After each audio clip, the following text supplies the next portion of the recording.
আসসালামু আলাইকুম প্রিয় ভিউয়ার, আমি শামীম আহমেদ। বরাবরের মতো আমি আজকে আরও একটি ইনফরমেটিভ ভিডিও নিয়ে উপস্থিত হয়েছি। তো আজকে আমি কথা বলবো জার্মান অপরচুনিটি কার্ড ভিসা নিয়ে। তো বন্ধুরা দেখতে পাচ্ছেন এটি কি ধরনের ভিসা এবং এই ভিসা পাওয়ার জন্য কি কি ক্রাইটেরিয়া মিট করতে হয়। তো বন্ধুরা প্রথমে আমি বলে নিচ্ছি, এটি কোনো ওয়ার্ক ভিসা নয় এবং এটি কোনো স্টুডেন্ট ভিসা নয়। এটি হচ্ছে জার্মান অপরচুনিটি কার্ড ভিসা এবং এটি হাইলি কোয়ালিফাইড স্কিল ওয়ার্কারদের জন্য জার্মান গভর্নমেন্ট প্রোভাইড করে থাকে। তো কথা না বাড়িয়ে চলুন ভিডিওটি শুরু করি। তো স্ক্রিনে দেখতে পাচ্ছেন জার্মান অপরচুনিটি কার্ড। এটি একটি গুরুত্বপূর্ণ কার্ড। এই কার্ডটি মূলত আপনার স্কিল যদি থেকে থাকে তাহলে আপনি এই কার্ডের জন্য এলিজিবল হবেন এবং আপনি বাংলাদেশ থেকেই এই কার্ডের জন্য প্রসেসটি করতে পারবেন। তো বন্ধুরা দেখতে পাচ্ছেন জার্মান অপরচুনিটি কার্ড ভিসার সুযোগ সুবিধা কী কী তা নিয়ে আমি আলোচনা করছি। জার্মান অপরচুনিটি কার্ড ভিসা নিজেই করুন আবেদন এবং আত্মবিশ্বাসের সাথে। জার্মানির অপরচুনিটি কার্ড এখন নন ইউ নাগরিকদের জন্য জার্মানিতে গিয়ে চাকরি খোঁজার একটি বড় সুযোগ, কিন্তু সঠিক তথ্য উপাত্ত না জানার কারণে এবং সঠিক গাইডলাইনের অভাবে অনেকেই এই সুযোগটি নিতে পারেন না। বন্ধুরা ভিডিওটি শেষ পর্যন্ত দেখতে থাকুন। এই ভিডিওতে আমি সম্পূর্ণ প্রসেস নিয়ে আলোচনা করব। বন্ধুরা যেহেতু এই প্রসেসটি একটি পয়েন্ট বেস সিস্টেম, সেহেতু পয়েন্ট সম্পর্কে আলোচনা করাটা আমি গুরুত্বপূর্ণ মনে করি। তো পয়েন্টের মধ্যে কি কি পয়েন্ট থাকতে হবে এবং সেই পয়েন্টগুলি আমি এক এক করে আমি আলোচনা করব। তো দেখতে পাচ্ছেন মিনিমাম 6 পয়েন্ট থাকলেই আপনি আবেদন করতে পারবেন। পয়েন্টগুলো মূলত 4টি বিষয়ের উপর নির্ভর করে থাকে। এই 4টি বিষয় কি কি আমি এখানে উপস্থাপন করছি। প্রথমে শিক্ষাগত যোগ্যতা অথবা ভোকেশনাল ট্রেনিং। আপনার যদি কোনো ইউনিভার্সিটি ডিগ্রি থেকে থাকে, সেটি হতে পারে ব্যাচেলর ডিগ্রি, যাকে বাংলায় স্নাতক ডিগ্রি বলা হয়। অথবা আপনার যদি কোনো ইউনিভার্সিটি ডিগ্রি নাও থাকে, তাহলে আপনার যদি কোনো কারিগরি শিক্ষা বোর্ডের আন্ডারে ভোকেশনাল কোনো ট্রেনিং থাকে এবং সেই ট্রেনিং যদি 2 বছর এবং 2 বছর প্লাস মেয়াদি হয়ে থাকে, তাহলে আপনি এই প্রথম যে পয়েন্ট, এই পয়েন্ট থেকে আপনি পয়েন্ট পেয়ে যাবেন। শিক্ষাগত যোগ্যতার জন্য সাধারণত 4 পয়েন্ট প্রোভাইড করে, যদি সেটি আপনার সার্টিফিকেট জার্মান গভর্নমেন্ট স্বীকৃত হয়ে থাকে। তো তারপর আমি বলবো দ্বিতীয়টি হচ্ছে ভাষা দক্ষতা। ভাষা দক্ষতার মধ্যে ইংরেজি অথবা জার্মান। আপনার যদি শুধু ইংরেজি জানা থাকে তাহলেও আপনি অ্যাপ্লাই করতে পারবেন, অথবা ইংরেজি জানেন না কিন্তু জার্মান জানেন, তাহলেও আপনি অ্যাপ্লাই করতে পারবেন। আর যদি ইংরেজি প্লাস জার্মান দুটিই থাকে তাহলে আপনার জন্য আরও প্লাস পয়েন্ট। তো তারপর তৃতীয় পয়েন্ট সিস্টেম, সেটি হচ্ছে কাজের অভিজ্ঞতা। এটি একটি গুরুত্বপূর্ণ বিষয়, কারণ কাজের অভিজ্ঞতা থাকলেই কেবল আপনি এই ভিসার জন্য আরও কিছু পয়েন্ট পেয়ে যাবেন। পয়েন্ট সিস্টেমের চতুর্থ পর্বে যা রয়েছে তা হচ্ছে বয়স। বয়স সাধারণত 18 থেকে 35 বছর বয়স পর্যন্ত 2 পয়েন্ট দিয়ে থাকে, আর যাদের বয়স 35-এর ঊর্ধ্বে এবং 40 পর্যন্ত তারা পাবেন 1 পয়েন্ট। তো দেখতে পাচ্ছেন এই পয়েন্ট সিস্টেম কাউন্ট করা হয় মূলত 4টি বিষয়ের উপর। আমি আবারও বলছি, শিক্ষাগত যোগ্যতা অথবা ভোকেশনাল ট্রেনিং, ভাষা দক্ষতা ইংরেজি অথবা জার্মান, আর কাজের অভিজ্ঞতা, আর হচ্ছে বয়স। তো বন্ধুরা ভিডিওটি দেখতে থাকুন। আমি ভিডিওতে আমার নিজের এলিজিবিলিটি চেক করব এবং সেই চেক থেকে আপনি আপনার নিজে এলিজিবল কিনা সেটি কিন্তু মিলিয়ে নিতে পারবেন। বন্ধুরা তারপর আমি যে বিষয়টি নিয়ে আলোচনা করব, এটি হচ্ছে অপরচুনিটি কার্ড এর সুবিধা নিয়ে আলোচনা করব। এই অপরচুনিটি কার্ডের কি কি সুবিধা রয়েছে। 1 বছর পর্যন্ত জার্মানিতে থাকার সুযোগ, এটি বড় একটি সুযোগ। তো বন্ধুরা দেখতে পাচ্ছেন দ্বিতীয় যে সুযোগটি, সেটি হচ্ছে জব খোঁজার সময় পার্ট টাইম কাজের সুযোগ। যেহেতু এটি কোনো জব ভিসা নয়, এটি হচ্ছে জব খোঁজার একটি ভিসা, সেহেতু এই ভিসায় জব খোঁজার জন্য আপনি জার্মানিতে প্রবেশ করবেন এবং সেখানে জব খুঁজবেন। জব খোঁজার সময় আপনি পার্ট টাইম হিসেবে অন্য কোনো কোম্পানিতে জব করতে পারবেন। তারপর ফুল টাইম জব পেলে দীর্ঘমেয়াদী থাকার সুযোগ, তারপর স্পাউস নিয়ে যাওয়ার সুযোগ, তারপর স্বচ্ছ ও সহজ প্রক্রিয়া।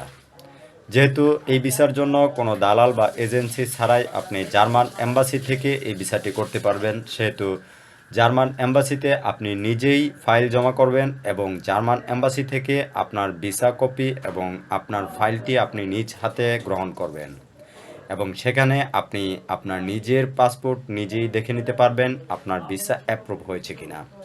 বন্ধুরা, এই প্রসেসটি অন্যান্য প্রসেস থেকে অনেকাংশেই সহজ।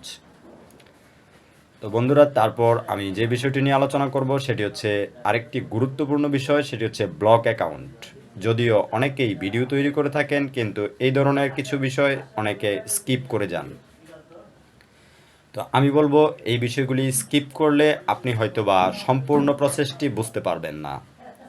তাই ব্লক অ্যাকাউন্ট অত্যন্ত গুরুত্বপূর্ণ একটি বিষয়। আপনার যদি ব্লক অ্যাকাউন্টে পর্যাপ্ত টাকা না থাকে তাহলে আপনি কিন্তু এই ভিসার জন্য অ্যাপ্লাই করেও কোনো সুবিধা পাবেন না।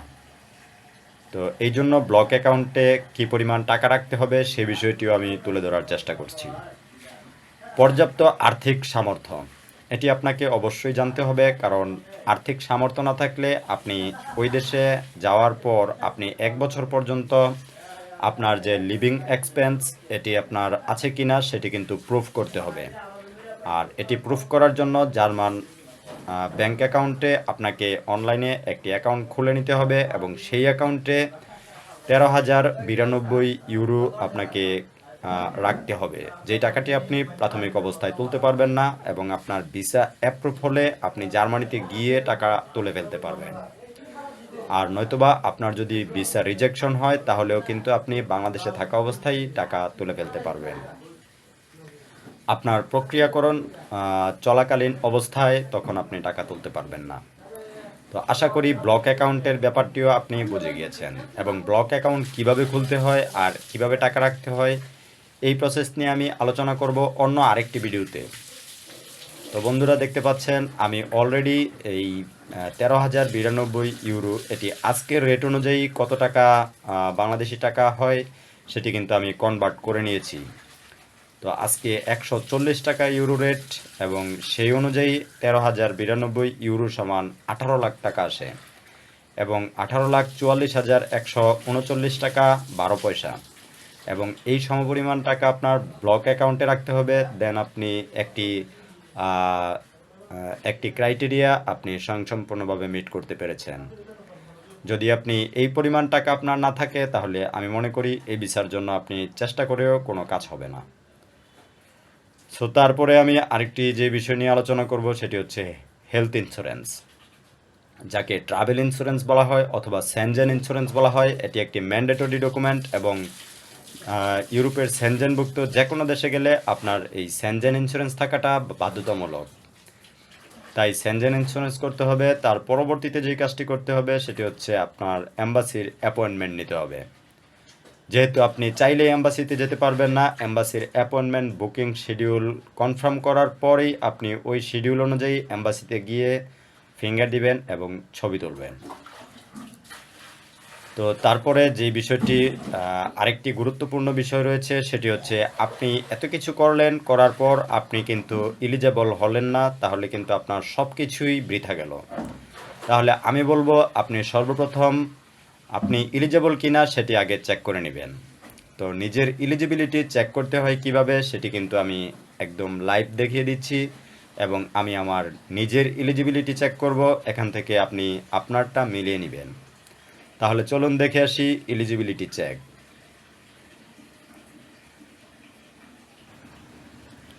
বন্ধুরা, এ পর্বে আমি সরাসরি দেখিয়ে দিচ্ছি কিভাবে এলিজিবিলিটি চেক করতে হয়। আর এলিজিবিলিটি চেক করার জন্য অবশ্যই মেক ইট ইন জার্মানি এই গভর্নমেন্টের ওয়েবসাইটে প্রবেশ করতে হবে। এটি হচ্ছে ফেডারাল গভর্নমেন্ট এর একটি অফিসিয়াল ওয়েবসাইট। তো এখানে যাওয়ার পর আমি এলিজিবিলিটি চেক করার জন্য স্ক্রল করছি। সেলফ চেক অপরচুনিটি কার্ড এখানে ক্লিক করে দিলাম। তারপর স্টেপ বাই স্টেপ আমি আমার এলিজিবিলিটি চেক করব। তো এখানে প্রথমে কান্ট্রি চুজ করতে হবে। হোয়াট ইজ ইউর ন্যাশনালিটি, এখানে বাংলাদেশ লিখে দিলাম। যেহেতু বাংলাদেশ চেকলিস্টের মধ্যে রয়েছে, সেহেতু আমার দেশ থেকে আমি অ্যাপ্লিকেশনটি সাবমিট করতে পারবো। তো এখানে রয়েছে yes I have a non academic qualification, অথবা yes I have an academic qualification. তো আমি একাডেমিক কোয়ালিফিকেশনে ক্লিক করে দিয়েছি। আর আপনি চাইলে আপনার ভোকেশনাল ট্রেনিং যদি থাকে তাহলে সেটি আপনি সিলেক্ট করতে পারেন। তো তারপর নেক্সট বাটনে ক্লিক করলাম। তারপর দেখতে পাচ্ছেন যে এখানে আপনার কোয়ালিফিকেশন এটি কী ধরনের, এটি কি ফুললি রিকগনাইজ নাকি পার্শিয়াল রিকগনাইজ নাকি ভোকেশনাল ট্রেনিং। তো রিকগনাইজ বলতে এটি কি জার্মান স্বীকৃত কিনা। যদি আপনার এটি ফুললি জার্মান স্বীকৃত সার্টিফিকেট থাকে তাহলে আপনি প্রথমটা চুজ করবেন, তাহলে আপনি অটোমেটিকলি এই অপরচুনিটি কার্ড পাওয়ার জন্য এলিজিবল হয়ে যাবেন। আর যদি আপনার বাংলাদেশের কোনো স্বীকৃত বিশ্ববিদ্যালয় থেকে স্নাতক ডিগ্রি অর্জন করে থাকেন তাহলে আপনি তৃতীয়টা চয়েস করবেন, yes my qualification is partially recognise in Germany. তো আমি এটা চয়েস করে দিয়েছি, তাহলে আমার পয়েন্ট দাঁড়িয়েছে 4 পয়েন্ট। তো এখানে স্ট্যাটাস দেখা যাচ্ছে 4 পয়েন্ট। তারপর নেক্সট।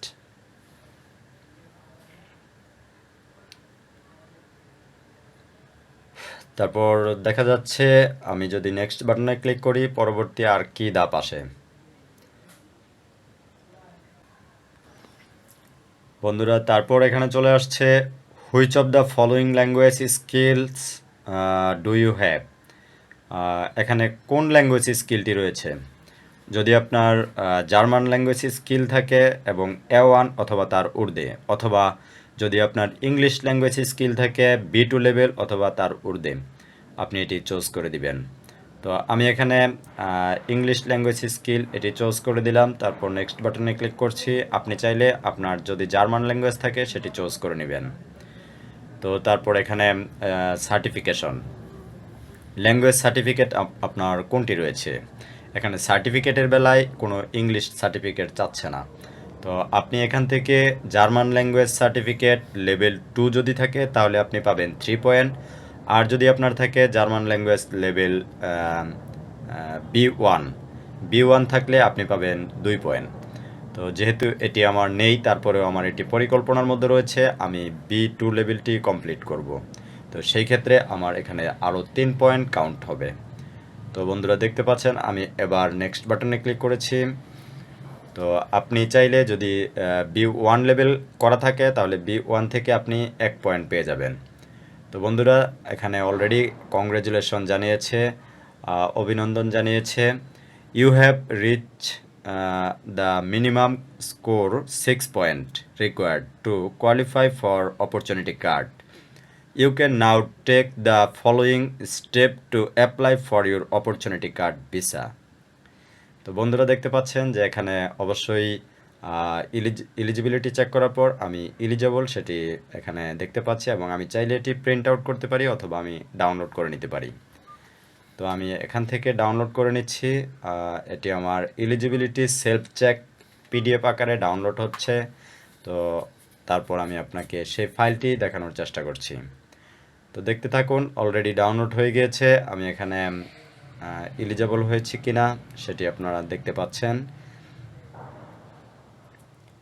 ইউর আনসার, আমি বাংলাদেশ থেকে অ্যাপ্লাই করতে পারবো, আমার কান্ট্রি এলিজিবল। তারপর হচ্ছে yes I have an academic qualification, তারপর yes my qualification is partially recognise in Germany. এখান থেকে আমি 4 পয়েন্ট পেয়েছি। তারপর which of the following language skills do you have. I have English language skills at level B2 or above. I have a German language skills certificate level B2 or C1. এখান থেকে পেয়েছি 3 point. যদি German language থাকে তাহলে 3 point. এবং সর্বোপরি congratulation, অভিনন্দন জানিয়েছে। অবশ্যই এই ভিসার জন্য আমি এলিজিবল, এবং আপনি এলিজিবল কিনা সেটি অবশ্যই চেক করে জেনে বুঝে তারপরে কিন্তু আপনি অ্যাপ্লিকেশনটি প্রসেস করতে যাবেন। আদারওয়াইজ আপনার সকল কাজ বৃথা যাবে। বন্ধুরা, আজকে ভিডিওটি কেমন লেগেছে অবশ্যই লাইক কমেন্ট করে অবশ্যই জানাবেন এবং অবশ্যই চ্যানেলটি সাবস্ক্রাইব করে দিবেন। এরকম আরও গুরুত্বপূর্ণ টপিক নিয়ে যেন পরবর্তীতে ভিডিও করতে আমার আগ্রহ তৈরি হয়। আল্লাহ হাফেজ, ভালো থাকবেন। কোনো এক ভিডিওতে আবার দেখা হবে কোনো এক টপিক নিয়ে।